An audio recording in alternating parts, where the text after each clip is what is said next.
Hello, good evening, and welcome back. This is JACKOCAR. My name is Gareth, and you are watching the Kia series here on Tuesday night. As always, we hope you are having a very good week indeed, and you're enjoying what has been a pretty spectacular and, well, let's say eventful season so far here on a Tuesday night part of JACKOCAR. But welcome back to everyone that is coming, whether you're inside the league or you are outside it. We are watching the third round of the season. We are here at Zandvoort in the Netherlands for it's set to be another spectacular night's racing around the famous circuit on the coastline in the Netherlands, and looking forward to this one. We've had two pretty decent starts to the season. Apologies there, and yeah, it's been a bit of a cracker so far. I really enjoyed it.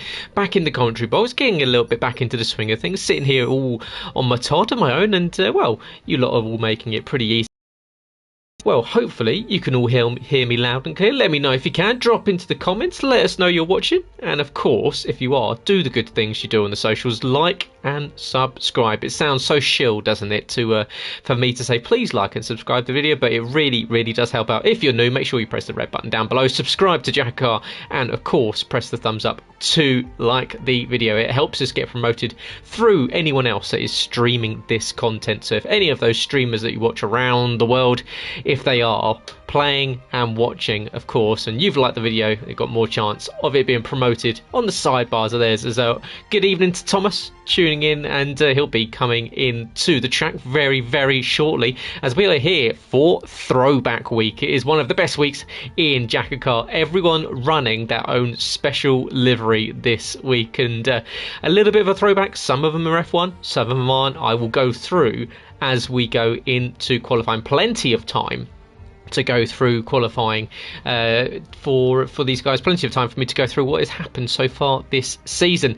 And well, we start off, as I said, it is tonight's race, round 3 of the seasons, the Netherlands at Zandvoort, and we are on for around about, I think, just counting everyone in apart from Kaya so far. It looks as though we've got a few missing. The likes of MXI is missing, and I believe we've got Kingen is not here as well, which is a disappointment for the Swedish driver who will be missing out on this one. I'm sure Kingen will be watching along, looking, because he is one that is hoping for a Championship 5 push later in this season. And well, I'll explain all about how JACKOCAR works in due time. Don't worry, stay with me. I will talk you through the nuances and what everyone loves about JACKOCAR here, and making sure you can all see what will be going on. And you can see the countdown will start now from 18 minutes. However, we will not have anyone out on circuit for a few minutes time, and that will be at the 13:15 minute mark, and that will be when Kaya, if I believe he just dropped out the session, if Kaya can get back in,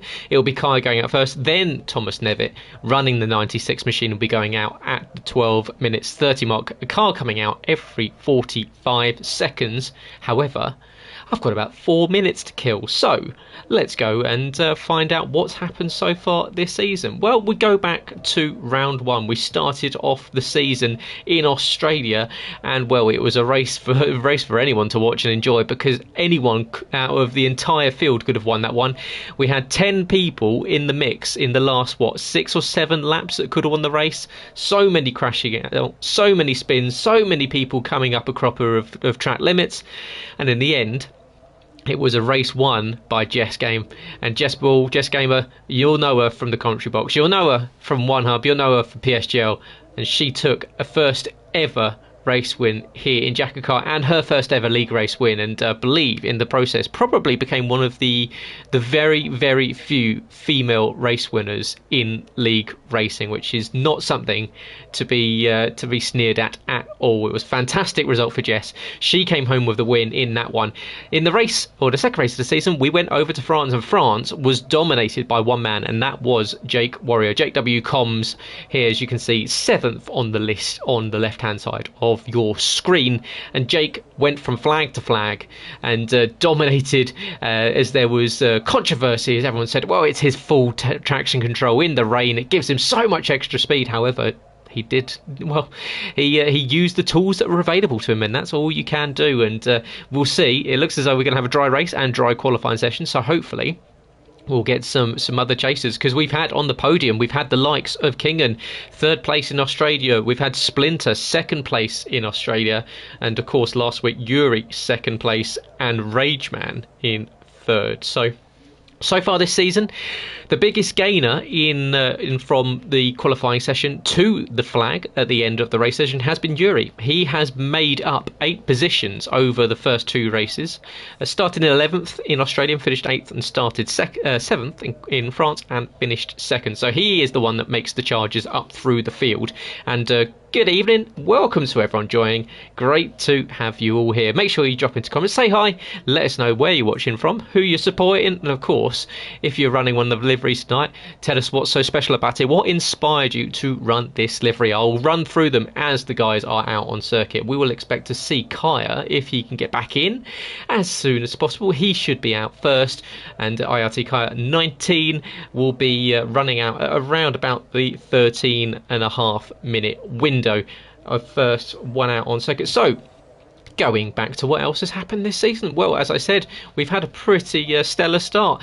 We've had people trying to run jokers not working, and of course, if you're new to JACKOCAR, here is the nuances. So we go 2-stop mandatory for anyone racing here in JACKOCAR. It is an F1 NASCAR hybrid league. We mix the two into one, and it makes a beautiful mixture of perfect racing. And these guys make sure they utilise every single aspect to the fullest when it comes to these rules. When it comes to points for all, when it comes to the playoffs, well, it is all about maximising opportunity. So all these guys are fighting to get into what we call the playoffs. The playoffs end at the in around about, I believe it's 5 weeks time. I'm just trying to remember off the top of my head what the calendar is. I believe it is the 1st of November. Spielberg will be the last race of the regular season. So just Spa, Monaco, Jeddah, Austin and Spielberg to go before we head to the postseason. So the top 10 in the championship will head into the I believe it might be, is it top 8? Top 8, I would believe, if we've got a smaller grid. So top 8 would head into the playoffs, and the rest would be hoping to make their way in through what we call the chase. So at the end of the postseason, the top 4 in the championship will make their way into what is called the Championship 5. Championship 5 means only one of those 5 drivers can win the championship. So yes, thank you, Jack. It is top 8, and then the rest go into the chase. So lucky loser comes out the chase. So the guy that finishes, or guy or girl that comes in the head of the chase, the head of the guys that didn't make it into the playoffs, will be the lucky loser that makes themselves into the Championship 5 and can be just that little bit of an unknown quantity come the end of the season. So out on the track first, we have Kaya 19, who reliably informs us that that he is running an old Williams livery. Now, apart from the classic Martini livery, which I believe we'll be seeing later on in the session, in fact later on in about a minute's time when Teen Everett makes his way out circuit. So an old white Williams. So let's go back to the eons. I've tried to come up with some facts for you for every single livery that's maybe not the most obvious ones that you all know. So if you'd all like to know, Williams actually had a 6-wheeled car that was going to be white in the making before they were outlawed at the end of the 1981 season. It was the Tyrrell P34. That was the original 6-wheel car. Of course, everyone knows the Tyrrell P34. Very, very iconic. The 2 small wheels at the front and the large, in fact, the huge rear tyres. And in 1981, Keke Rosberg went to a new shakedown, told he's got a new car ready for him, and it's the FW08D, with the 2 wheels, however, this time at the back, because the team couldn't fit a turbocharger into the engine, and the turbocharger would provide around 180 horsepower more than the naturally aspirated engines that they were using at the time through the Cosworths. However, they put the 6 wheels on it because it reduced drag, and the drag actually equated to about 160 horsepower. So they were roughly, potentially running the 6 wheels with the 2 wheels at the back, as Kaya unfortunately ends up in the wall on his fast lap. So it's going to be a slow one to start here. But yeah, so for the Williams team, they were hoping to make up about 160 horsepower just through running a 6-wheel car. However, outlawed at the end of the season, and it is stayed in the Williams factory for the rest of time. Unfortunately, never saw the light of a track, and Kaya's front wing, however, will be doing exactly the same, as that is left obliterated on the side of the circuit here at Zandvoort, and you can see filthy side. That's going to need a bit of a polish up by the mechanics as he makes his way into the box very shortly. He still has to complete this lap, of course, as is the rules here. If you go out and you still have to complete a lap, whether you've invalidated or not, and then you can come in and retire. So I will, hopefully,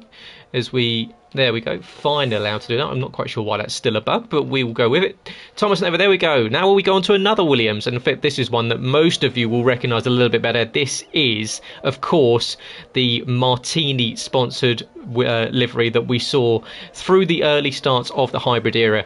And well, the fact about this one, the Bacardi Group, which owns, as you can see, Thomas, really skittish on the rear end there, as he, sorry, just to get the data up, there we go, we'll be able to show you.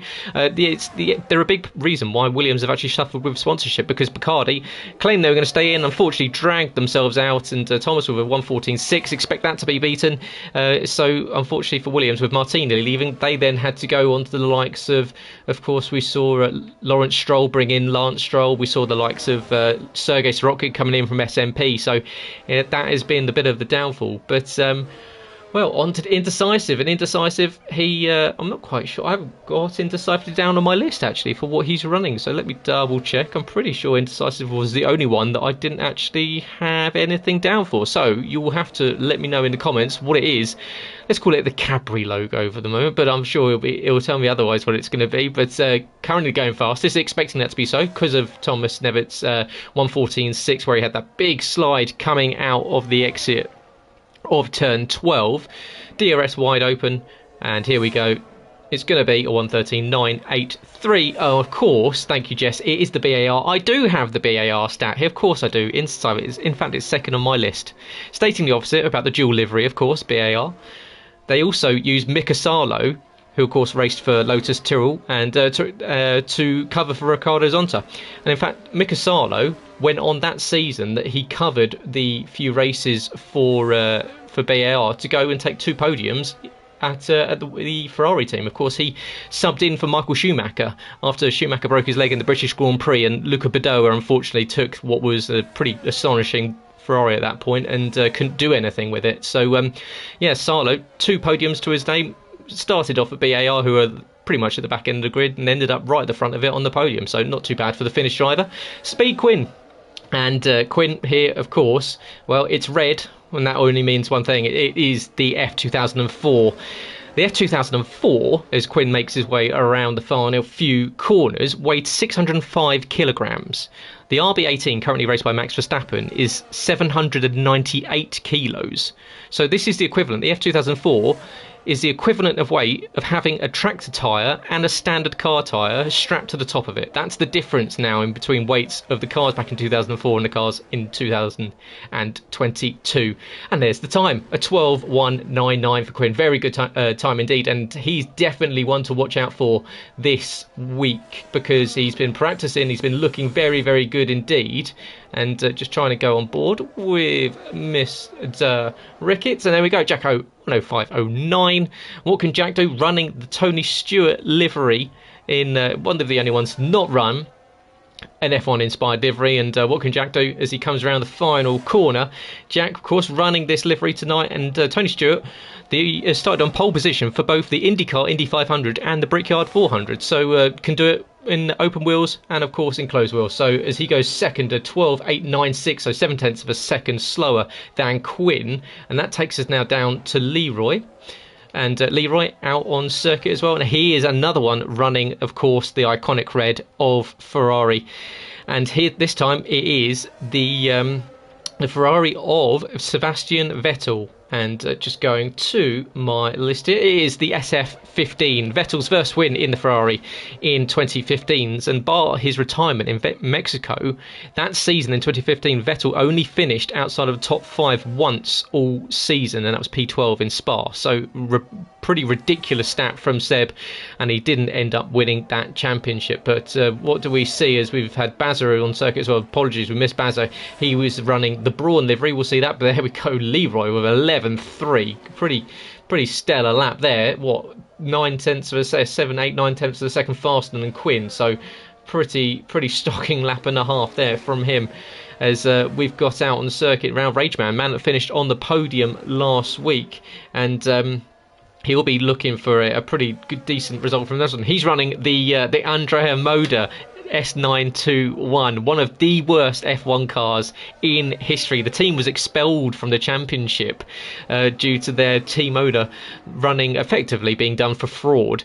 They turned up to the next race, however, tried to get into the paddock, and were effectively told to go away. So shows you what teams have been like in the past, as we've got Rageman maybe a little bit more classy than the original Andrea Sassesi, I believe it was, that ran the Andrea Modi team, and puts it in P3, a 12.722. So good lap there from Rageman. He's looking to get a decent one this week to add to that P3 last week. Now, you might recognise Newgarden's livery. I'm just going to see if it's Newgarden or if it's Lesty on the flyer. I believe it's Newgarden. So it is Newgarden. Newgarden, of course, you'll recognise this from being the test livery for the Red Bull, and in fact I believe this was the 2015 Red Bull. It is. So it was the first year since 2008 that Red Bull didn't win a race, and only achieved 3 podiums all season when that team that had Daniel Ricciardo and Daniel Kvyat as their drivers. So wasn't the greatest on circuit, but however very, very nicely done indeed for Matt, as he's made that stand out very nicely indeed in the black and the white. Puts it P9 on circuit. Lesty, what is Lesty out there running today? So we'll go down through the rest of, I think it is the McLaren MP4-2 that formed Portugal 1984, run by Keke Rosberg, and the MP4-2 was actually one of the first F1 cars to run carbon brake discs, and gave them much better braking at street circuits. However, due to hotter tracks, they suffered really bad overheating. So the likes of Detroit and Dallas, they were all over the place. So yeah, it is nicely done. The yellow and the white, very, very different to the red and white Marlboro that we saw. So Sully, oh dear, Sully looks like he's had a travel across the gravel. He's running the 2012 Force India Vijay Mallya 05. Had a best result of 4th place in 2012 with Belgium for Nico Hulkenberg, and in Singapore 4th place as well for Paul de Resta. So the colours of the Indian flag. However, it looks like it's not to be going pole position this time around. So we'll see what Yuri can do. I believe Yuri's out on circuit next. He is indeed, with Jess and Jake to come. Splinter already out of this one, who will be sitting out for a qualifying ban. Yuri running the Arrows from 2001, and it is the A22, ran by Jos Verstappen. Of course, this is specifically from Malaysia 2001, where he ran second in the monsoon hit race. And the Arrows actually ran the Asia Tech engine in 2001, when basically people just used to be able to buy engines off anyone. Asia Tech was actually the old Peugeot F1 engines that were originally the engine suppliers to Prost. So this is effectively a Prost F1 engine in the back of a orange sponsored Arrows livery. So Arrows, actually one of my favourite all-time teams, one of the underdog teams, and in my team that I always do on every year on this game, I always create Arrows. So there you go. It's always good fun to have them on the grid, and it's good to see that we've got a Dutchman in the semi-Dutch colours in an English car.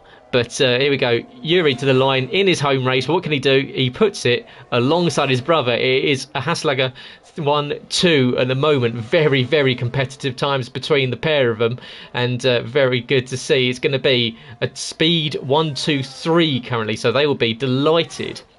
We move over to Jess, of course, race winner back in the first race of the season in Australia. She is another one that has decided to go a little bit out of left field and is running a Subaru livery. And of course, the Subaru Motorsports WRC, raced by Petter Solberg. And he's the 2003 World Rally Champion. And in fact, it was the last time that a Subaru won the World Rally Championship. And pretty much the last time I was kind of into rally. I used to love it when I was younger, especially through the Colin McRae era, the Richard Burns era, in their Subarus. And in fact, apart from 2019 when Ott Tänak from Estonia won it, that was Petter Solberg in 2003 was the last non-French winner of the World Rally Championship, and also the last winner, apart from Ott Tänak, that wasn't called Sebastian. So Ogier, he's won it 8 times, and Sebastian Loeb has won it 9 times. So we'll see if Jess this time, who's gone P3, a fantastic lap there from Jess, she can emulate Petter and now Oliver Solberg. And now on to Jake, and Jake, of course, has taken the race win already this season. He's taken 2 pole positions. Can he make it 3? He's running the 2020 or the RS20 from Renault. The chief technical designer from the RS20 is Nick Chester, who is now the head designer for the Mercedes EQ Formula E team, which of course has won the Drivers' Championship for the last 2 seasons. So very, very good car designer, clearly, as he did a nice job with the RS20, which was semi-competitive in its last season. Saw 2 podiums from Daniel Ricciardo. What can Jake do? It looks as though it's going to be up towards the top end, and it is. It's P3 as he slots himself in between Yuri and Jess. So it's a 3 and 4 for our 2 race wins so far this season, with Jake in 3rd and Jess in 4th. Unfortunately, Splinter will not be taking part in this qualifying session. He was given a qualifying ban from last week due to retiring on circuit during his qualifying lap. So after your qualifying lap, you are duty bound to do an in-lap and come into the box and then retire. Unfortunately for Splinter, he unfortunately qualified and then retired on circuit, which left his car out on circuit, and that is a big no-no, and he was given a quali ban, so he will be starting from P15 and the back row of the grid. So that is qualifying sorted here for the Dutch Grand Prix. And we can take a breather. I've gone through the facts of you. Hopefully I've not missed too much. I've tried to keep you all on the screen. I believe the only one we missed was Bazza, but apologies to Bazza. But so we've got Leroy and Yuri making it a 1-2 up top, which is very tasty indeed. It's an all-Dutch front row at the Dutch Grand Prix. So that is, I'm sure, going to keep the fans happy, you'd imagine, in this virtual world of ours. But go back to, whilst we wait for Jess to finish up this, we'll just go back to last week. So last week, of course, we were in France. It was Jake that took the win ahead of Yuri and Rageman. So in the playoffs already, as I was saying, is Jess and Jake. The last time we were here at Zandvoort was 182 days ago. It was season 3, round 2. So it looks as though we tend to have the same sort of calendar. So the Kia guys need to change it up. We've had France and we've had Zandvoort to start the season.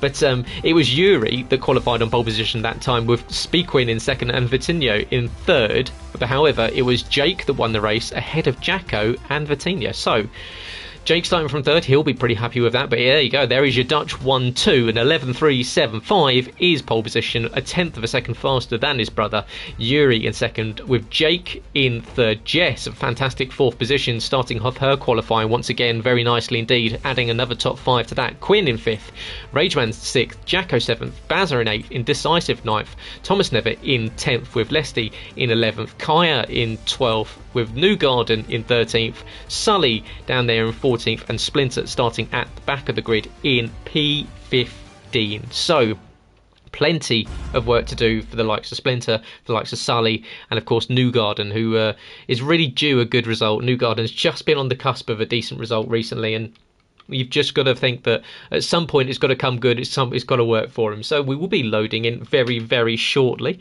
And well, guys, let me know in the comments if you're watching at home, if you're watching from around the world. Who's going to win this one? Who's going to get the jump off the line? Will it be Yuri? Will it be Leroy? Will we see the likes of Jake, perhaps with that boost in traction control? I'm sure the 2 guys on the front row will say, will he be able to get it sent down into turn 1, otherwise known as Tarzan, and then leading away what is a very, very tricky track to overtake on, effectively. So as we load in, it is semi-blue skies here on the coast here in the Netherlands. I'm sure a slight coastal breeze will be coming across. You can see the flags very gently waving as the shadow comes across to make it look like they're actually moving. And we'll be waiting for these guys as we're loading in. We'll be going straight into the race. No formation lap due to the fact that F1 still haven't fixed the bug with the tyre temperatures, even though it's been about a month now. However, we roll, we keep going, and well, we'll go straight into this race. So it is time for these guys just to set everything up, make sure everything is going all right with their strategy. because of course there will be no time to fix it in what I'm sure, there you go, 30 seconds time. So we're about to find out who's going to get that launch down into turn one, who's going to make their way through the likes of Tarzan, Hugenholtz, and of course the final corner, that iconic turn 13, turn 14. I'm sure I'm going to get murdered afterwards by my pronunciation of this. I'm pretty sure it's a Ludendijkbocht, I think. I'm sure I'll be corrected, but there's me being uncultured and only learning to speak French and a little bit of German when I was at school many moons ago. But however, we go to the grid, we've got 2, 3, 4, 5, lights on, pause, lights off, and we're going down towards turn one. It's a good start from the pole sister from Leroy, as he's already made his way in towards turn one with you can see Yuri now having to fight off Jake on the outside. So it's Jake trying to go around the outside, and he's going to get the move done there on Yuri. So Yuri's going to have to try and stay with him. In fact, lovely move there from Yuri to try and hold the outside. Sweeps in front of Jake and holds onto P2. Really important there from Yuri to hold it in front of Jake.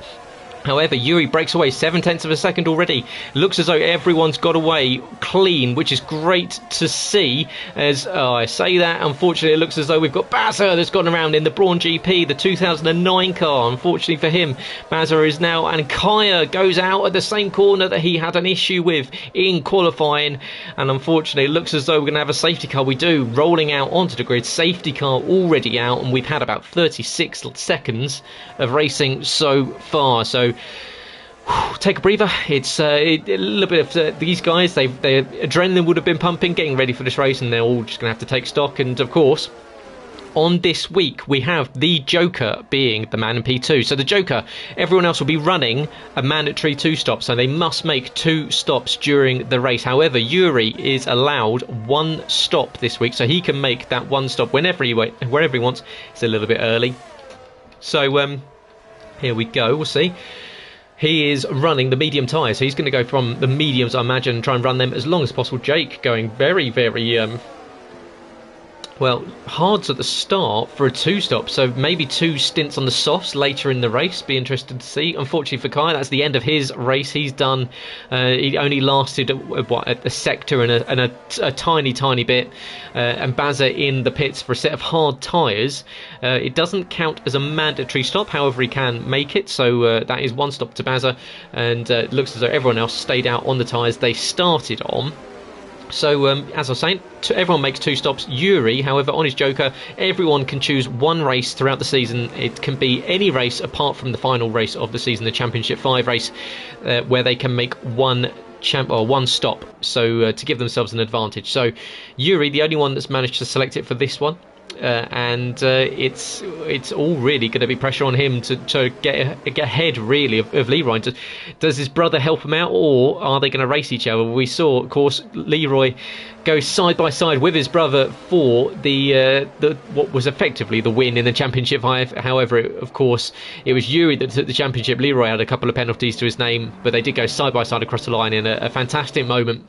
Yuri, your reigning champion, and he's sitting pretty happily in P2. He's just got to keep it pointing in a straight line, which has been something that's been hard to come by so far this season for Speedway Racer. And but don't sleep on him, because as much as he'll tell you that he's not, Yuri is an incredibly fast driver, and he knows what he's doing. He just needs to keep it pointing in the right direction. Leroy, however, got a fantastic run off the line down towards turn 1, and he's the one that's now following that safety car as we make our way around behind it. And in fact, we'll go on board with Leroy as he gets to sit there and look at the back of that Mercedes logo, and he's now following the CrowdStrike branded safety car, which actually probably sounds a lot nicer than these turbo hybrid V6s, but you can see he's just making his way. You want to keep a little bit of tyre temp in, but you don't want to overuse these softs. So the likes of Jake is going to have to do some real tyre warm-up when the safety car is about to come in. So looks as though Bazza is about to make his way into the back of the pack. So we may expect to see the safety car in at the end of this lap. I would expect to see it, because, lap 3, we're about to go on lap 4 of 36. So we've got plenty of racing to go, plenty of reasons for you lot to stick around, plenty of reasons for you lot to like the video. As I said, I always like to get 10 likes on the video. We almost got there last week, and we almost got there the week before. Can we do it this week? Really does help us out, so just do me a favour. And in fact, we've actually got some really good views on Kia so far this season. We're doing really nicely up against Cup, which of course is the competition, but of course you can watch the Cup on a Thursday with Owen and Jacko in the commentary box. Safety car in this lap, we're going to go green, and it's going to be Leroy leading us away. But of course you can watch Cup on a Thursday, and they will be racing in their throwback week, and this week is over at San Marino, another famous F1 circuit, the Emilia Romagna Grand Prix.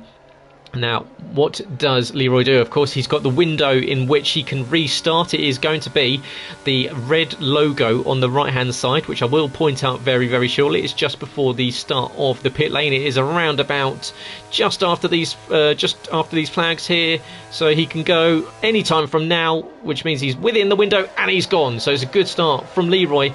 Behind, we can see, is anyone going side by side? It looks as though everyone's being pretty careful and pretty nice to each other. Quinn, however, getting down the inside of Rageman, gets the move down up into 6th position. Rageman is going to try and stick with it around the outside. You can't go side by side through this kink here. It all ends up in tears, and so Quinn now makes up into 6th position. Behind, we've got the likes of T. Nevitt, Sully, who's made up some good positions. Jacko's made up some positions. Newgarden up into 11th, Indecisive, and of course Bazza and Splinter, who's been jumped off the restart as well. So Splinter running, I believe, a default setup. Decided that he's not going to run any custom setups this season, which is brave, let's say that. But he's currently in 14th position. Now, what have we got? We've got, there's Thomas Nevitt tagging into the back of Rageman, and in fact he's lost a position there. It looks as though he's just about got away with any damage, and round the outside goes Sully in the Force India, sweeping around the Andrea Moda, sorry, as he gets up in towards the top 6 positions, as he now starts to chase down Quinn, who is sitting in that P6. Rageman, unfortunately, just got a little bit out of shape, and I believe that was from the help from T. Nevitt. Thomas, of course, running that Martini Williams livery, is Yuri now leading this one, because into the box comes Leroy. So it's a very early stop for Leroy, and he's going to box in off of the soft tyres. It looks as though this is a completely clean and green stop. So there we go. There is one done for Leroy, and into the box comes Splinter. And is he going to have to? It looks as though he might just about get away with the that's a fantastic shot there, Coastmasters, thank you. That's exactly the grid slot I was wanting. Grid slot, pit box I was wanting, as there we go. So on to the rest of the race. So we go back on board with the 1984 Williams MP4 MP4-4, no, sorry, MP2-4, there we go. So of Lesty. So I'm looking up and down my notes. You're going to have to bear with me. I'm going to get it wrong occasionally. But Lesty trying to close in now on Jake, because he's got the tyre advantage. We're early in the stint, so the softs will still be well within that working window. Yuri now leading by 1.4 seconds, which is important. He's broken the slipstream, and he's also broken the DRS to Jake. And Jake's now going to start to fall into the clutches of the soft tyres. Now, do we see these guys on the softs into the box this lap? Are they going to jump and try and cover off what we saw from Leroy? There we go, perfect from Yuri. He's going fast, but he's beaten by Lesty, who of course has got that DRS. But Jake going a little bit deep, as into the box comes Quinn. He's the another one to make a stop, and he goes onto a set of hard tyres. So it looks like it's going to be a soft for Speed Quinn in his strategy tonight. Lap 6 of 36, so we're a sixth of the way through this race. And we've got Speedway Racer leading from Jake, leading from Lesty. Jess still holding very nicely in P4, 2.1 seconds ahead of Speed Sully and T. Nevitt. So solid race so far for Jess. Once you win a race here in JACKOCAR during the regular season, you automatically qualify for the playoffs. So all race winners this season will automatically qualify for the playoffs. So that means Jake and Jess have already made their way into the postseason. So they, in fact, are pretty much just here to have fun and make up the numbers. They wouldn't need to turn up until the postseason at the start of November. So it's all about just going out there and just honing their racecraft for Jake and Jess at the moment. Can Yuri or Leroy add their name to those that are making their way up to the playoffs automatically? We will find out. It looks as though Lesty, however, is going to get a nice run, as Jess is going to box this lap. She comes in.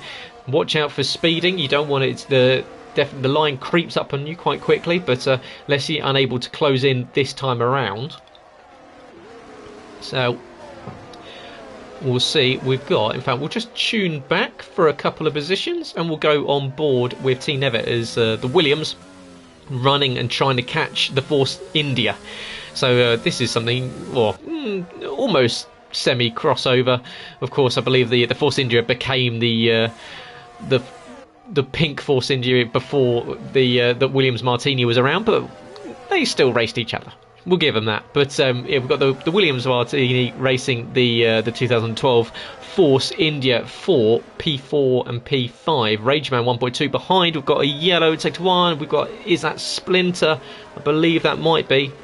It is indeed, that's lost it in the first sector, and Splinter, unfortunately for him, he running the McLaren livery tonight from to the 2007 season, and it's not gone his way. It's he started at the back. Unfortunately, he's boxed for a set of mediums. He's already made, I believe, a couple of stops. I'll double check just to find out. That's not what you do. It's that one in there. Oh, it is just only one stop to Splinter. So unfortunately for him, that's a long way back. He needs another safety car. Does Splinter? He's got some work to do if he's to get back on this one. And yeah, we'll go back on board with some of the other battles on circuit. I know you guys want to be watching them, so we'll go on board with Rageman. He's closing on Team Nevitt, but just go back to Splinter, just because I don't want anyone to miss out on their facts. And the McLaren that year, in 2007, had two test drivers alongside their full-time drivers, which calls Alonso and Hamilton. That was Pedro de la Rosa and Gary Paffett. Paffett, of course, multi-time DTM champion. However, they also had a third one. It was Jamie Green, who's also racing in the DTM, as side by side goes Rageman with Thomas Nevitt. Thomas Nevitt's going to try and hang him around the outside. Got it slightly deep and slightly wrong, but Rageman's now going to have the inside line going into the chicane. So you've got to think Thomas, unless he can out-drag him, which is unlikely because he's already out battery.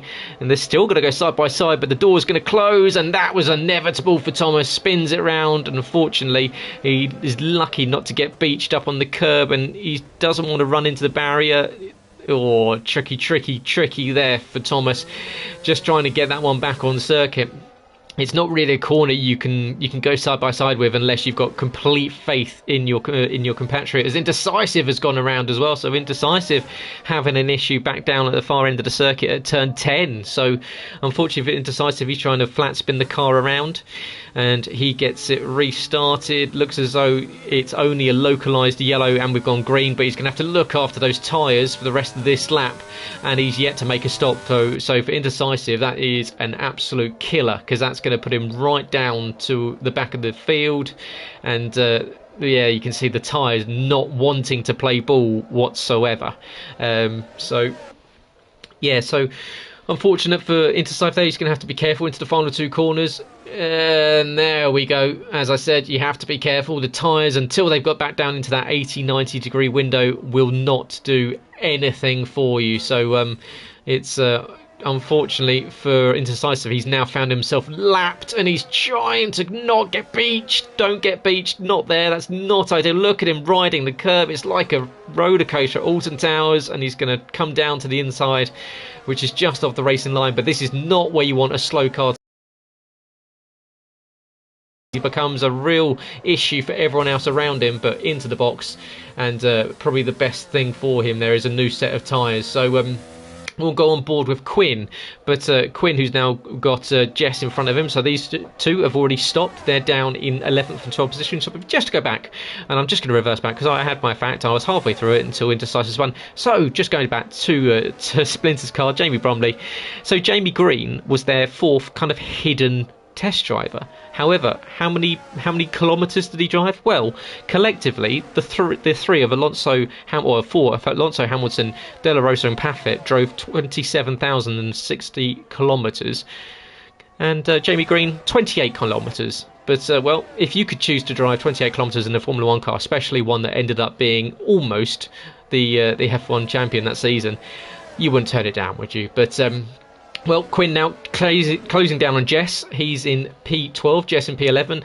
They've made their stops. We've yet to see the likes of race leader Yuri, of course, on the mediums. Another one on the mediums is Jacko. And Jacko out there as well, closing in now on Leroy. Leroy, however, with that stop already made, is currently ahead on circuits, and the Tony Stewart inspired NASCAR livery of Jacko, well, effectively this is where Jack just needs to just play it cool, because if he can stay in the draft and stay in the slipstream of Leroy for a few laps, just help him drag him around this circuit, it will hopefully help him out in the long run when it comes to making his stops. Into the box comes Lesty and Sully, so Sully in for a stop as well, and he'll come out in, I imagine, P12, because Splinter's just coming around the final corner as he does. So yeah, you can see Indecisive, unfortunately Indecisive now is almost being lapped by Splinter, so that shows you it's not a particularly long circuit. It's only about a 1 minute 10 lap here in qualifying,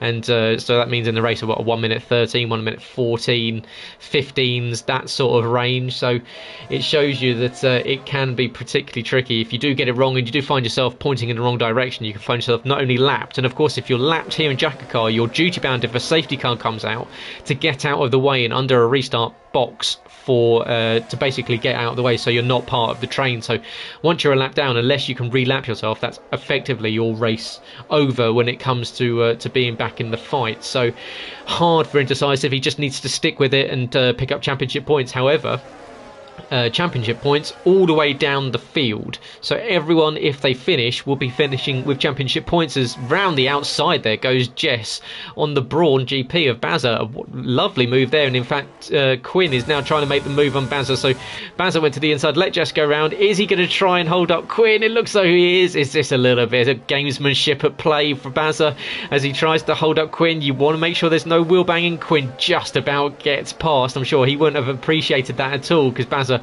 definitely allowed Jess through, and unfortunately then it was Speed Quinn that caught the brunt of the effectively the hard defence, and Rageman now trying to close in on Bazza. So the Andrea Moda now trying to close in the Brawn GP, and well, Bazza's got some work to do from what is currently P9. It made a stop very, very early, but you can see behind him Rageman on fresh mediums is going to be very, very quick indeed. And Bazza, the only one that I don't believe I used my fact for, as we're about to see the Andrea Moda go past, as we do a little bit of trading paint, and in fact it looks as though Rageman's going to have to find somewhere else to make that move, as he's going to possibly think about the DRS. It might be a bit easier. There's not too many places around here that you can overtake cleanly, but Brawn GP, there's not much you can say about them really. Everyone knows all the facts about them. They only survived, well, I said they only survived. They're now, of course, Mercedes. However, they're probably and will likely be the only team for the rest of history that's have 100% compete to championship ratio.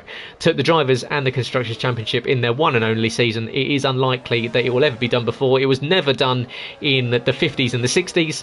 And it's most likely going to sit with Ross Brawn, the brains behind Michael Schumacher's dominance in Ferrari, and of course the early stages of Mercedes' development into the juggernaut that they've become. And Brawn GP, an iconic livery, of course, Virgin sponsored, Jenson Button, Rubens Barrichello in that 2009 season. Mazza's run it, I believe, a couple of times in the throwback weeks. Likes indeed. That fluoro yellow is always a winner. But the Andrea Moda wants to get past, and he's losing heaps of time here behind the Brawn. Bazza finally relinquishes the position and decides to fight for another day. However, Rageman 2.5 seconds now behind. So we see into the box comes Newgarden, so the man running the test livery for the RB15, in for a set off of the hards onto a set of mediums. And we see, is it a clean stop? That lovely, gotta love that animation as you pop around the circuit. Not always such a pro game, as we've now got Quinn on the back of Jess. So Jess now, she's doing an absolutely stellar job holding Quinn back. Quinn has been all over her for what, lap after lap after lap, and this is where, if I was speaking to Quinn, you've got to think Jess is always about conservation, picking up points, picking up the right results. She doesn't tend to get her elbows out. I've told her that she should, and we'll see if she's been listening. However, if you're Quinn, it's all about finding the opportune moment. Now, is that perhaps a little bit of a lunge, a little bit of a send, as we've got a localized yellow? I believe that's for one of the cars in front. Is that Rage Man? Yes, it is. Unfortunately, Rage Man is just about going to miss sliding in front of Newgarden. And he's going to have tyres that aren't going to want to play ball at all. He's going to come into this corner. Does he keep it off the throttle? You have to be very, very careful indeed. Thomas Nevitt's going to be coming up behind him. And with a slower car in front that's potentially got hot tyres, that's not what you want at all. But it looks as though he might have just about got away with it. So, yeah, going back to the battle between Quinn and Jess. If you're Quinn, maybe it's making a move into a corner that she's maybe not preparing for. You've got this. You've got, of course, turn 3, the off-camber corner. Try go around the outside if you can get a run on her. Of course, use a little bit of battery between turn 4 and turn 6 and make a lunge into turn 7. As long as you're close enough and as long as it's clean, it's JACKOCAR. You can get away with it. There's rubbing is racing, as we see. As long as it's not overtly dirty and pushes someone off track and gives them any damage, you can usually get away with no further action. So, of course, this is JACKOCAR, which is an F1 NASCAR hybrid league. So it's point systems and playoff systems with the basis of an F1 game. So it really does mix up how everything works. It is 20 points to the victory, 15 and descending all the way down to anyone that finishes. A win in the regular season gets you 5 extra playoff points, which you can use in the postseason. And of course, 1 point for pole position, which would have gone to Leroy, and 1 point for the fastest lap as well. Which let's have a find out who's that currently. It is currently sitting with Leroy, so the pole sitter currently with the fastest lap as well. So no penalty so far, as Quinn looks as though he's finally broken the defence of Jess, and she's going to try and hang it around the outside. Does she stick with it? Go on, Jess, keep going, as it looks as though she's going to find it with him, but Quinn just about holds onto it. Good to see Jess putting her nose in there, just making Quinn work for that overtake and not just letting him force his way past. Good to see. Great racing between the pair of them, and that's what we love to see here in JACKOCAR, is the guys that are racing in the Kia series. It can be at some points it can be a little bit chaotic. However, when the racing is between two people that are respectful and know each other, then you can see fights like that where it's been a couple of laps coming. Quinn's finally got the overtake, and now Jess has to go on the offensive. So work to do, because into the box it comes, there we go, comes Y Racer, leader on his Joker. So this is his one and only stop. So big outlap needed for Yuri, and look at the gap he's got to slot into as around the final corner comes Lesty. So Lesty is coming out a mile behind Yuri. Yuri has got this on a plate if he keeps this working properly, because Jake's got another stop to make. Yuri, as we've got another yellow, is that for Bazza again? It is. It looks as though this corner is catching out so many people this evening. Turn 9 has really been the downfall for so many. So unfortunate for Bazza. It looks as though he's kept it out the wall, but he's now down in 13th position, indecisive himself. And Jacko, who's just made a stop onto a set of softs, and we've got indecisive again. Ooh, big one as a shunt, and that is a safety car. You can see the LED light boards just above him that will let us know safety car is now out, and that is, if you're Yuri, an absolute nightmare, because it's now going to bunch up the grid. He's made his stop. He doesn't have to make another one. As you can see, indecisive, really struggling to get that car restarted. This is, and we won't downplay this, the banking at this point of Arie Luijendijk box is actually steeper than at the Indianapolis Motor Speedway. So it is, once you're pointing uphill or downhill, it's actually quite hard to get it restarted without spinning the tyres up, and as soon as you spin the tyres up, you overheat them and you need some more. So into the box comes Indecisive. He's still picking up points. It's going to be a set of hard tyres, however non-mandatory. It's under the safety car, so he's going to have to make another one, and you can see that car definitely needs a wash at the end of this one.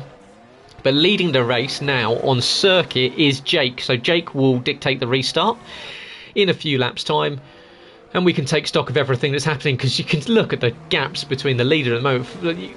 We're over a minute down to Jacko. So the intervals are going to be all over the place until we've got everyone resorted. Look, we've still got cars coming through turn 1. Bazza's not even made it to the final 2 corners. So this is going to take a while to sort this out. So, as I take a quick drink, my apologies. Let's go through the permutations, everything that's happening. So, if you are new, as I've said, you may have heard me talking about different kinds of how this works and what the differences are. As I said, it's an F1 NASCAR hybrid. So the points work differently, the places work differently. The reason why we race is slightly different to F1. So we have a calendar that takes us all the way from the 13th of September all the way through to the 1st of November. It was Albert Park, Paul Ricard, and then we have, of course, at Zandvoort today, Spa next week, then Monte Carlo, Jeddah, Austin and Spielberg. As Jacko gets a DSQ for ignoring yellows. That's... Oh, game. Unfortunately for Jacko, it looks as though he may have overtaken a car that was off track and taken a DSQ for it, which is shocking, really, at this point. Hopefully Jacko's points can be instated from where he finishes. I know we're halfway through this one, but you've got to think that is a game issue, because overtaking under yellows under the safety, although a big no-no, most likely if someone's off track is pretty much for the game to sort out and not for the driver to sort out. So we will find out. I'm sure Jacko will tell us in due course what happened. So yeah, go back. So we have those races through to Spielberg in Austria on the 1st of November.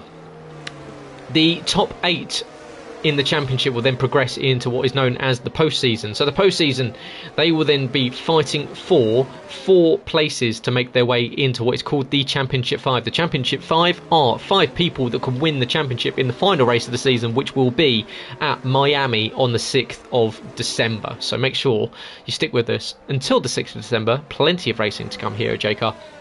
But so you've got 4 people, 4 from those 8 that make their way into the postseason will be able to go into the Championship 5, and 1 lucky loser. So 1 person that didn't make the cut-off, that finished outside of the top 8, will go into the Championship 5 as the lucky loser. And we've seen lucky losers win both in the Kia series, as we saw Neil's 2 seasons ago here in Kia, and of course I believe it was Jake won the Cup series last season in from the chase, I believe. I'm sure I'll be corrected if I'm incorrect, however.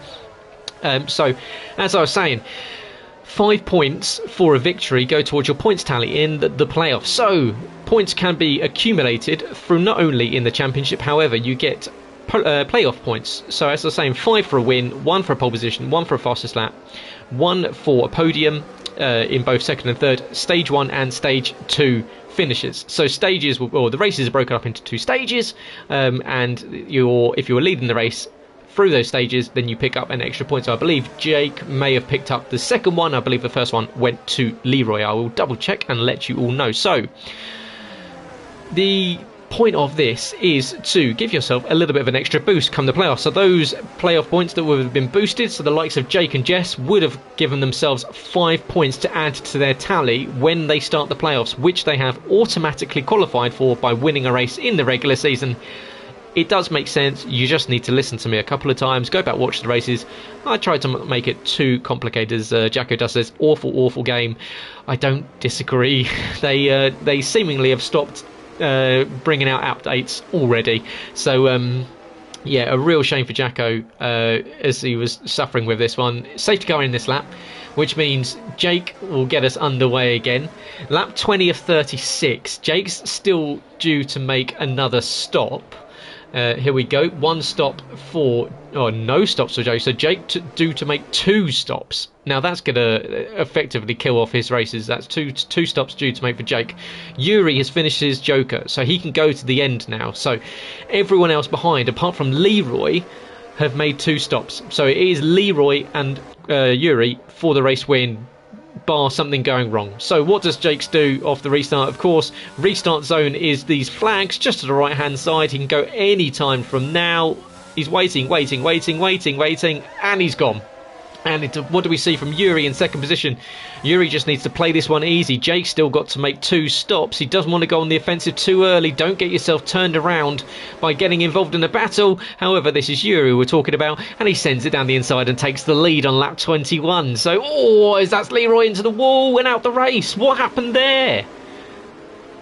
Leroy on the restart lap, it looks as though it was going so well for him, and unfortunately it just looked as though the car went, we've had a big shunt here. We've lost Bazza and Rageman on lap 21, so surely the safety car's not going to come back out. I don't believe it does on a restart lap, so that's 3 cars out in 1 lap.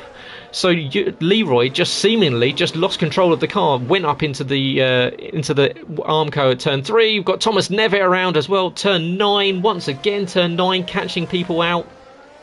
And I'm not sure what happened to Rageman and Bazza, but Rageman, who finished on the podium last week, and Bazza, who was unfortunately caught in I believe a lap down. I'll have to double check, but Bazza, right at the back of the field as well, was in that one indecisive in 13th. He's going to find himself in 10th next lap if he can keep it on circuit. Into the box comes Jake for his first stop, so 2 stops to go for Jake. That's going to cycle him to the back of the field, so a lot of work to do as Jess is into the box as well. She's going for a second stop as well, so we're going to see some front wing changes here, because there was a bit of a mess when it came to these camera angles are absolute garbage. So Jess in, we've got Splinter, Quinn, Jake and Thomas in for what looks like just a set of tyres. So here we go, tyres are plenty and stops are plenty. 22 of 36 is Yuri leading from Lesty, from Sully, from Newgarden. I said Newgarden was in for a good race. He just needs to keep it pointing in the right direction.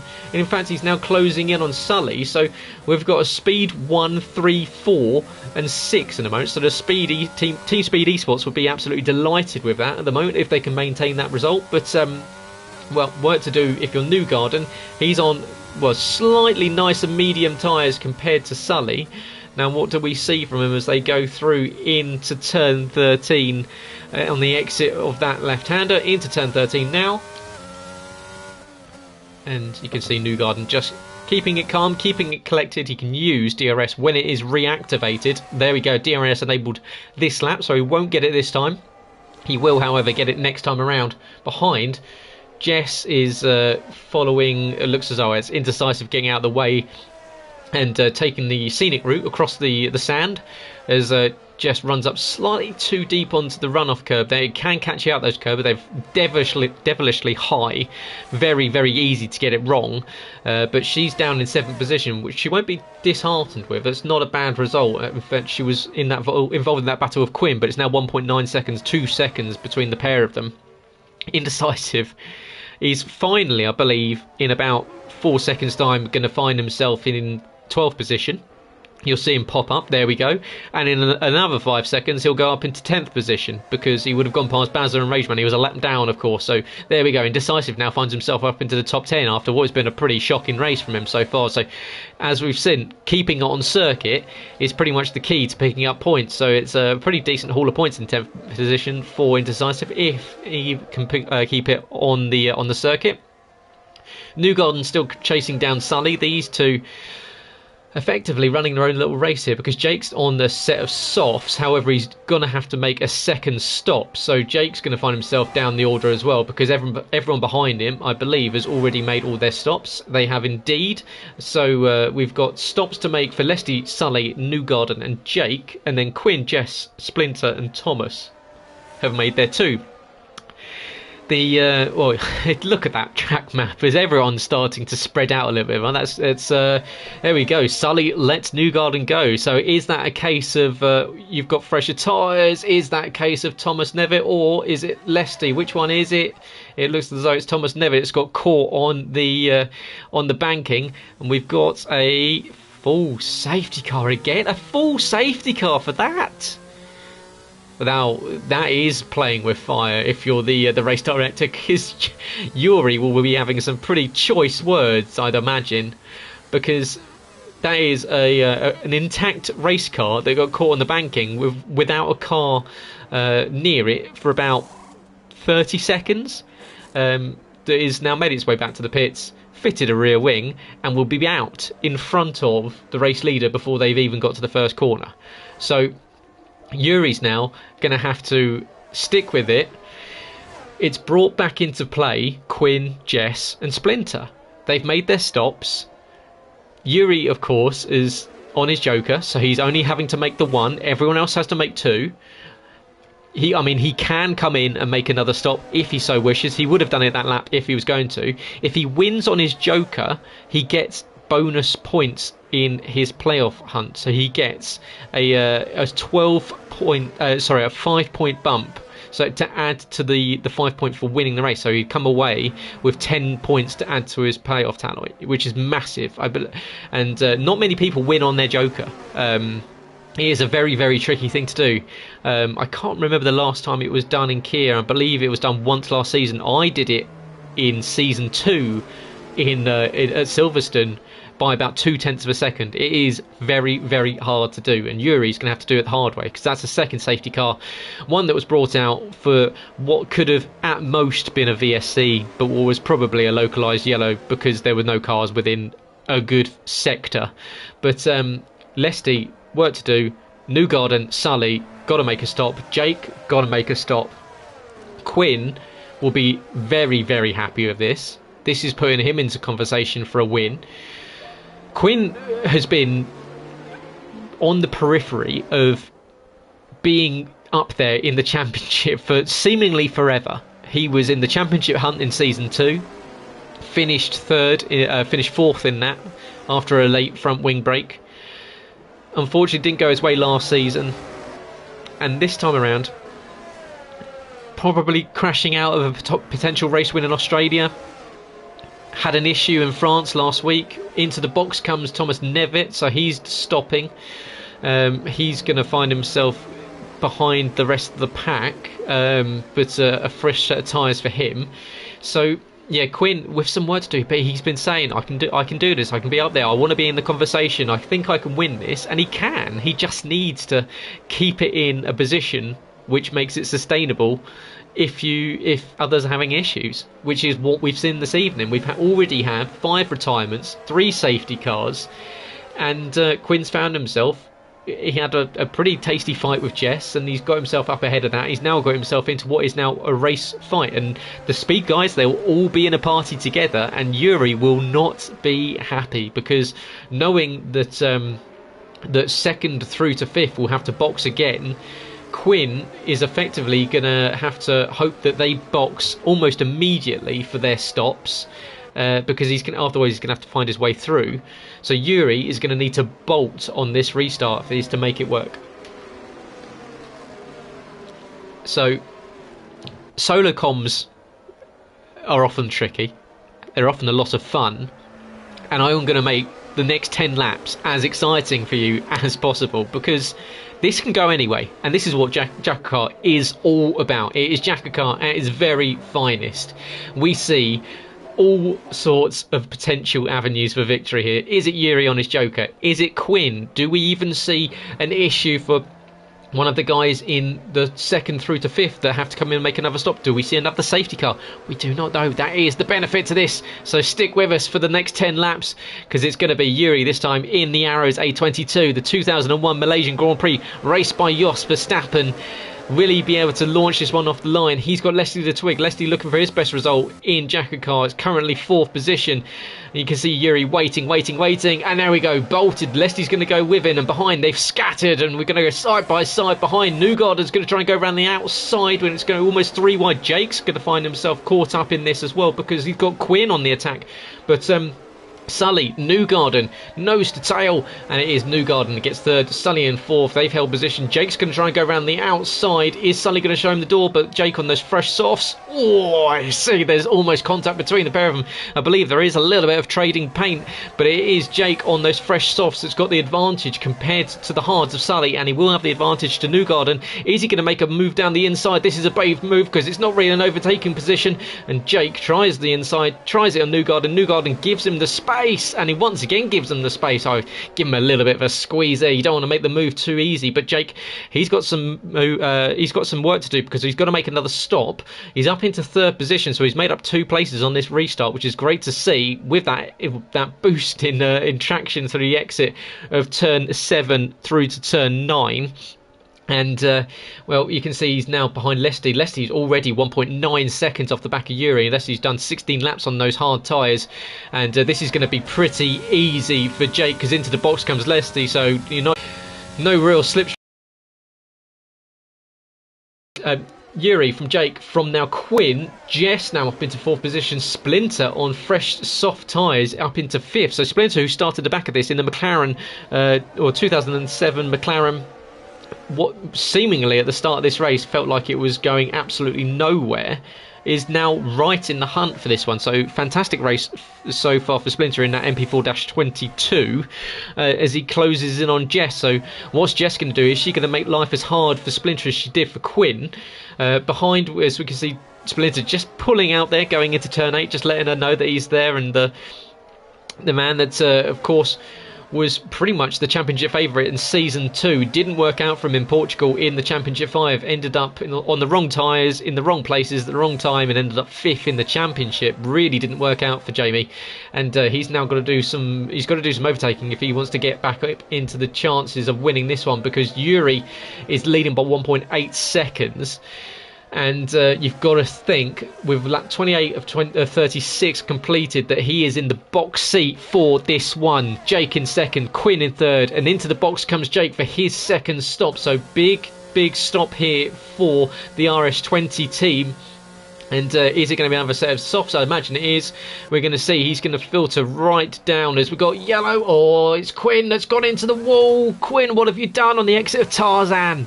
And he's got it all wrong, and he's going to fall down, and he's going to have to look after these tyres for the next few corners. Watch your overtaking. Watch your tyre wear. Watch your throttle input, because this is where it's not going to play friendly. It looks as though he's just about got away with it on the exit of turn 3. And gutting for Quinn, but that's promoted Jess and Splinter now up into P2 and P3. So Jess now up into a 2nd podium position once again. She was running very nicely in Australia, got herself into what was a win, and it was these two. It was Jamie that looks as though he gave up the win on the line to Jess. So would Jess return the favour this time to Splinter if it comes their way? Because, of course, Splinter on the soft tyres, Jess on the mediums, Yuri's on the hards, but they're now 5.9 seconds behind Yuri. So Yuri starting to stretch his legs, looking to win his home Grand Prix.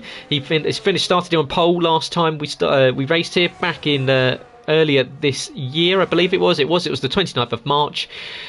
And, well, this time around, he's got some work to do to hold on to this 5.8 second margin over Jess, but Jess now involved in this battle between herself and Splinter, so they will be losing time, and it's going to open the door for the likes of well, we've got Lesty and we've got Quinn. Lesty's going to try and go around the outside of Quinn. Quinn's not going to have that. Lesty with a fastest lap of the race last time around, and you can see the man in the Portugal 1984 McLaren livery chasing down the F2004 of Speed Quinn. As it is throwback week, they're all running retro liveries from all sorts of motorsport. We've got NASCAR, we've got the WRC, and of course we've got F1. And on Thursday, you'll catch up with the Cup Series here on the JACKOCAR channel with Owen and Jacko in the commentary box, where we've got almost, hopefully, 20 other drivers that will be running their retro liveries. I'll be running the 2004 BAR Honda. Of course, we race at Imola, the San Marino Grand Prix. And it will be, well, fireworks, I'd imagine. We've got the return of Corey, and of course we've got the likes of Iceman, we've got the likes of Jake, we've got the likes of J-Luke, all fighting out over position. And of course, who can't forget championship leader Casper, who will be hoping to extend that lead at the top of the regular season. Here we go, as Lesty's going to shape up Quinn, surely going into turn 1. He's got the overspeed with the extra battery, and gets the move done. So Leslie now up into P4, and then we've got Quinn, and now Jake is coming, and he's gone purple in that last lap. So Jake is trying to make some positions back. Lap 31 of 36. He's going to have a lot of extra grip compared to Speed Quinn on 9-lap-old mediums. So if you're Jake, just don't force it. Don't force an overtake here. You've got the tyres underneath you. Quinn should, in reality, be pretty easy to overtake on grip on the exit of the final corner. You don't need to go sending it down the inside at any corner. Does he listen to me? We will find out, because Quinn will he'll be thinking Quinn's going to hold him up. But yeah, there you go. Plays it safe.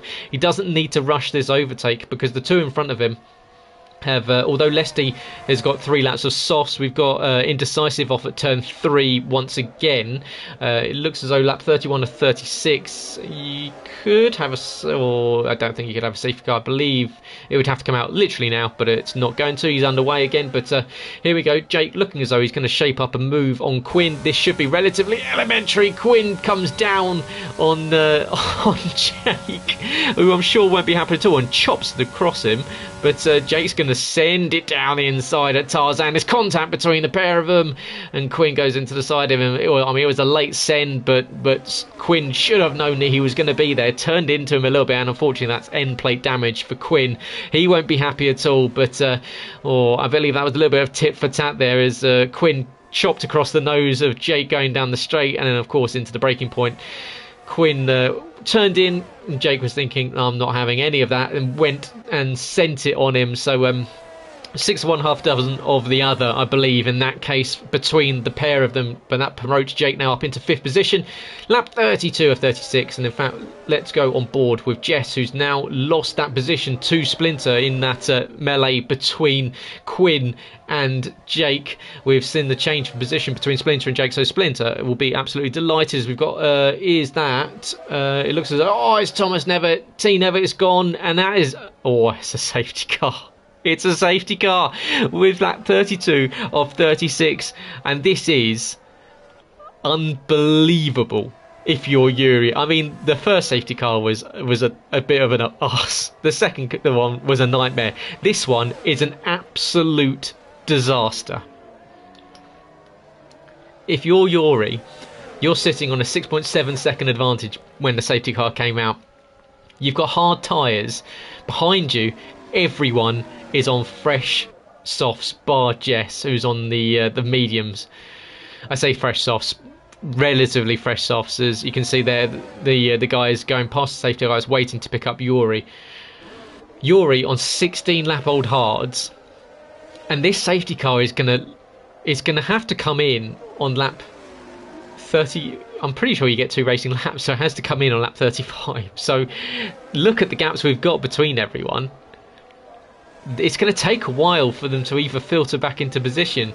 Yuri is going to have at least Jess and Splinter on the back of him. Definitely down to Quinn. Should be on the back. I mean, Indecisive, of course, is lapped down, so doesn't need to be. It won't be counted into this. He will be picking up what is effectively 9th place by just staying on track. Into the box comes comes Splinter. So Splinter decides, well, he's got the gap. Why not go for a new set of softs? So is he going to get out ahead of Lesty? So of course they're all running to a delta. This is a big decision for Splinter. Can he get out ahead of Lesty? They're going to come past him now. Here you go. You're going to need to gun it on the exit, because no, there you go, through and down into 3rd and 4th position go Lesty and Jake. So big call from Splinter there to box. Did he think he had enough time to come in and out? But of course, he's now on fresh softs behind. Well, he's got the best tyres of everyone on the grid, bar Newgarden and Quinn down in 7th and 8th. So, once again, Kia is unbelievable. As unfortunately, Thomas says, no traction control. Running no traction control for your first race. You've done a remarkable job. It's a tricky circuit, undulation, off camber corners, curbs that are riding all over the place due to how they run here and how they've been modelled. You've done very nicely indeed. Unfortunately, it's no points. However, it's a life learned, a life lesson, and a lot learned, I'm sure, from this one. But 34 of 36 due to become 35 as the safety car comes in. Yuri versus Jess, Lesty, Jake, Splinter and Sully, Newgarden and Quinn aren't going to catch this pack, so we're going to have a 6-car fight for the win with 2 laps left to go. Is the man hoping to win on his Joker, Jess, race winner at race 1 in the season, and Lesty looking for his best result. Jake, race winner last week, is currently sitting in 4th. What can Splinter do? Freshest tyres on the grid in 5th place. So all the pressure lies on this man's shoulders. He's trying to get as much temperature into these tyres as possible. Look, those poor tyres are going to be hurting and hurting. They've done 16 laps. What does Yuri do? He's waiting. He's gone, and he's going to take the rest of the field with him. Jess is going to get jumped if she's not careful around the outside and around the inside, and she's lost 2 positions into the first corner, and Jake has now found his way up from P4 into P2. Fantastic restart from Jake here. Yuri is going to be absolutely on rails for the next few corners if he is to hold on to this lead. He needs to make sure that cornering speed is maintained. He needs to make sure that he's using his battery in every single opportunity he can that maximises his race, his opening lap from this restart. Sorry, I'm getting tripped over my own words here. Lap 35 of 36, so Yuri's just got to hold on to it for one more lap after this. What can Jake do? He's 0.7 of a second down. He's hoping to close in on Yuri. Yuri wanting to extend the record for the most amount of Kia race wins. Jake wants to become, I believe, the joint holder with. Actually, he might be on 6. And he wants to go on to 7. I think I'll double check my records after this, but. What a race we've had so far. This is well worth, if you're watching, a like on the video. Really does help us out here. Quinn did manage to catch up, and I believe Newgarden did as well. So that 16 seconds became nothing due to Yuri holding up, but we're on to the final lap of this one. It's Yuri from Jake, from Lesty, from Jess, Speed Sully, Speed Quinn, as Splinter on those fresh tyres gets up past Quinn. Quinn's going to try and hang around the outside, but, well, in fact, Quinn's going to try and do 2 in 1, and does he get down the outside of Sully? Yes, he does. And Splinter's going to try it now. So Splinter's trying to go around the outside. God, camera angles are all over the place. And what does he get? The extra grip with those tyres compared to Speed Sully. It looks as though he's going to have to filter in, but it's not gone the way of Splinter with that restart. There we go, but let's go on board with the man of the moment. It is Speedway Racer. It's Yuri, who's looking to add to the record of most wins here in the Kia series. The man in the Arrows Asiatech A22, raced by Jos Verstappen in the Malaysian Grand Prix in 2001. He's looking at coming home and picking up a win at his home circuit on his Joker, which takes him not only probably to the helm of the championship, but also taking 10 playoff points into the playoffs. He rounds the Arie Luyendyk box for the final time. Lap 36 of 36, and it's going to go Dutch once again. It is Yuri that takes the race win ahead of Jake. Fantastic race there from Yuri. Jake in 2nd. Lesty, best result, picks up his debut podium in 3rd. Jess in 4th. Quinn, Sully, Splinter, Newgarden, and Indecisive, who, for all the trials and tribulations for this week, is going to come home with 9th position and a pretty healthy points haul. He takes home 8 championship points and shows you that not giving up, not going and retiring in the pit lane, and you can come home with a pretty healthy points tally. 8 points is nothing to be sneered at all. But Yuri wins on his Joker and will be absolutely delighted with that. Leroy will be, you've got to be thinking, absolutely heartbroken. It looked as though it was going to be a 1-2 between the pair of them, but just got it all wrong. Got up onto the dirty stuff on the exit of turn 3 and into the wall. What a race. What a result if you're Yuri. Fantastic from Jake, finding some overtakes there. Lesty, debut podium here at JACKOCAR. Fantastic result from him. Jess just misses out on the podium as across the line, and thus ending the race. Goes indecisive, and what a race it was. Absolutely fantastic. Loved it, loved it, loved it. And it is, let's see, driver of the day goes to Sully on this one. But, well, you've got to think that there are some other candidates in that one, because what a result we've seen. Yuri, well, there you go. It is red, white and blue all over on the podium. However, it's the Dutchman that stands on the top of the podium ahead of Lesty and of Jake. And who needs full traction control, eh? As I'm sure Yuri will be absolutely buzzing with that. He knew it was going to be hard. This is the man that says he hasn't got any pace anymore. This is the man that says he has been Well, not anymore. He is into the playoffs automatically. He joins Jess and Jake as winners, and not only that, he does it by winning his Joker. Winning on the one stop, and fantastic result from him. He wins in 51 minutes and 1 second.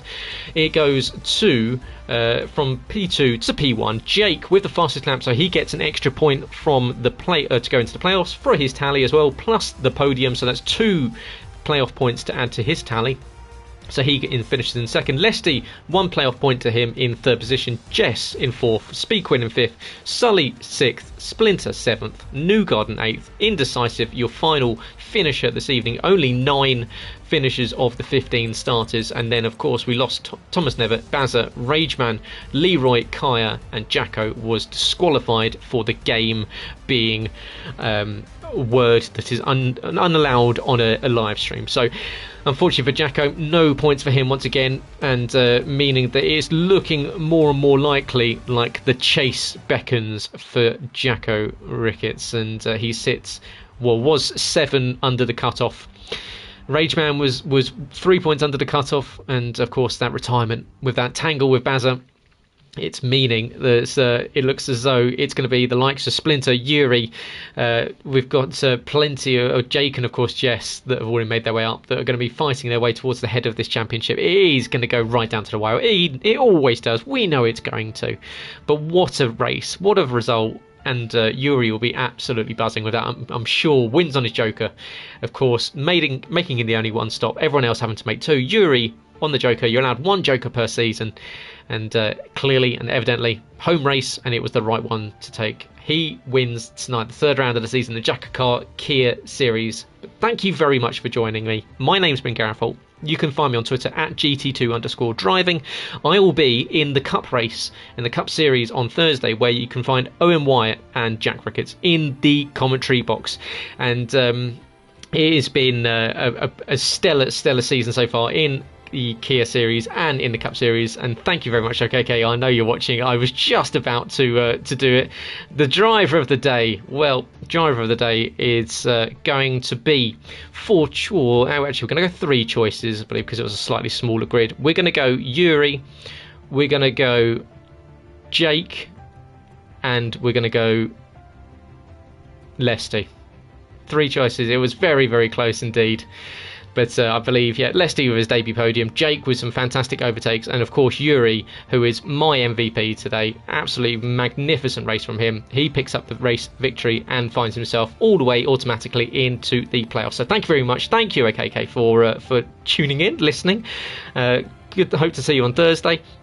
Hope to see the rest of you on Thursday as well. Tune in for JACKOCARs as they race at the Cup Series at San Marino Imola.